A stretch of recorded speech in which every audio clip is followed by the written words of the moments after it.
예수 믿으면 다 가난한 것이 좋은 것일까요? 저는 오늘 여러분에게 말씀드리고 싶은 것은 전 여러분 돈 많이 버셨으면 좋겠습니다.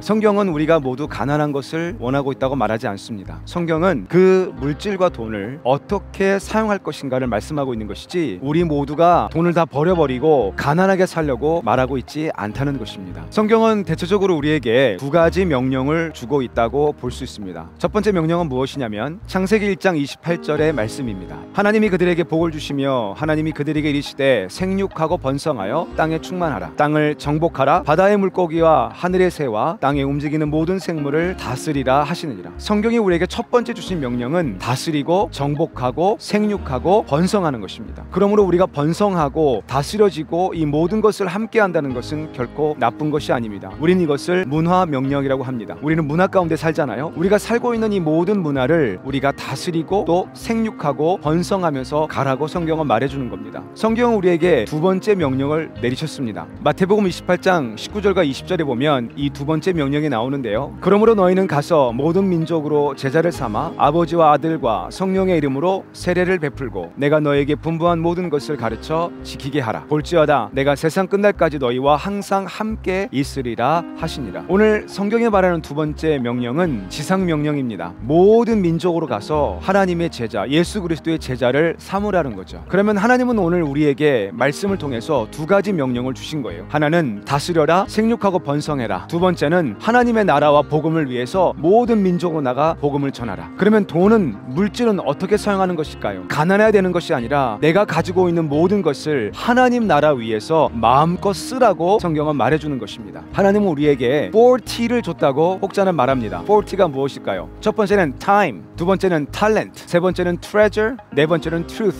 다시 말해서 시간과 재능과 물질과 진리를 주었다고 말하는 겁니다. 하나님은 우리에게 시간을 주었습니다. 그리고 재능도 주었습니다. 그리고 물질도 주셨다는 거예요. 그리고 거기에 더 중요한 뭐예요? 진리의 말씀을 주셨습니다. 그러니까 우리의 시간과 우리의 물질과 우리의 재능을 하나님의 진리 안에서 마음껏 사용하도록 하나님은 허락하셨다는 겁니다. 그런 의미에서 저는 여러분들이 많은 돈을 벌고 많은 소스를 마음껏 사용할 수 있는 자가 되기를 축복합니다. 다만 우리가 기억해야 될 것은 무엇이냐면 세상적 세계관을 가진 사람들은 이 세상이 끝이니까 나는 이 세상에서 가진 내 시간, 내 재능, 내 물질을 나를 위해서 마음껏 쓰다 가야지 라고 생각한다는 것이죠. 그것은 세상적 세계관입니다. 그러나 성경적 세계관을 가진 우리들은 이 땅으로만 끝나는 것이 아니라 우리의 삶이 영원한 하나님의 나라가 있다고 생각하는 것입니다. 다시 말해 천국과 지옥이 있다고 믿는 것이겠죠. 이런 성경적 세계관을 가지고 있는 사람은 우리가 가진 이 모든 것을 내 마음, 내 욕심, 나를 위해서만 쓸 수 없다는 것이죠. 이 성경적 세계관을 정확히 가진 사람들이야말로 우리가 가진 시간과 내가 가진 물질과 돈을 하나님의 나라 위해서 쓰게 되는 것입니다. 히브리서 9장 27절은 이렇게 말하고 있습니다. 한 번 죽는 것은 사람에게 정해진 것이요 그 후에는 심판이 있으리라. 다시 말해서 우리의 모든 경제 생활은요 영적인 생활과 연결돼 있다는 거예요. 자, 세례 요한을 통해서 제가 한번 보고 싶어요. 세례 요한이 하나님의 말씀을 선포하고 회개하라 라고 광야에서 선포했잖아요. 그때 그 말씀을 듣고 찾아온 자들이 그러면 우리가 어떻게 하면 좋습니까? 라고 말할 때 세례 요한은 아주 명확하게 물질의 세계관 역시도 설명했습니다. 세례 요한은 누가복음 3장 10절과 14절에 보면 무리들에게 이렇게 얘기합니다. 옷 두 벌 있는 자는 옷 없는 자에게 나눠줄 것이요 먹을 것이 있는 자도 그렇게 할 것이라 하고, 다시 말해서 세례 요한은 진짜 회개는, 진짜 영적인 삶은 네가 두 벌이 있어? 그러면 한 벌을 다른 이에게, 없는 이에게 나눠주라고 권면해 주는 것이죠. 세리들에겐 이렇게 말합니다. 이르되 부과된 것 외에는 거두지 말라. 회개를 말하면서도 세리들에게는 그 이상의 욕심으로 더 부과시키지 말라고 준법 정신을 지킬 것을 명령해 주는 것이죠. 군인들에겐 세례 요한은 또 이렇게 말합니다. 사람들에게서 강탈하지 말며 거짓으로 고발하지 말고 받는 급료를 족할 줄로 알라라고 말씀하고 있어요. 다시 말해서 세례 요한은 광야에서 회개하라 라고 말하면서 그 회개의 전목점을, 실용점을 무엇라고 말해주냐면 너희의 삶에서 가지고 있느냐 나눠줘라, 다른 것을 강탈하지 말아라, 더 남을 부가시키지 말아라 라고 말하면서 물질의 삶을 언급하고 있습니다. 그것은 우리의 영적 생활이 곧 경제 생활과 함께 가고 있다는 것을 성경은 보여주는 것이죠. 자, 그렇다면 하나님은 우리에게 돈을 주셨습니다. 하나님은 우리에게 물질과 시간과 모든 자원을 주셨습니다. 이 자원을 어떻게 사용하겠느냐, 이것이 가장 중요한 것이겠죠. 어떻게 사용할까요? 하나님의 문화 명령을 넓혀가는 것입니다. 다스리는 것입니다. 돈에 뺏긴 자가 되는 것이 아니라, 돈에 끌려가는 자가 되는 것이 아니라, 돈을 다스리고 그 물질을 가지고 도리어 하나님의 나라를 위해서 쓰게 되는 것입니다. 가난한 사람들을 도와주고 하나님의 일을 위해서 사용하게 되고,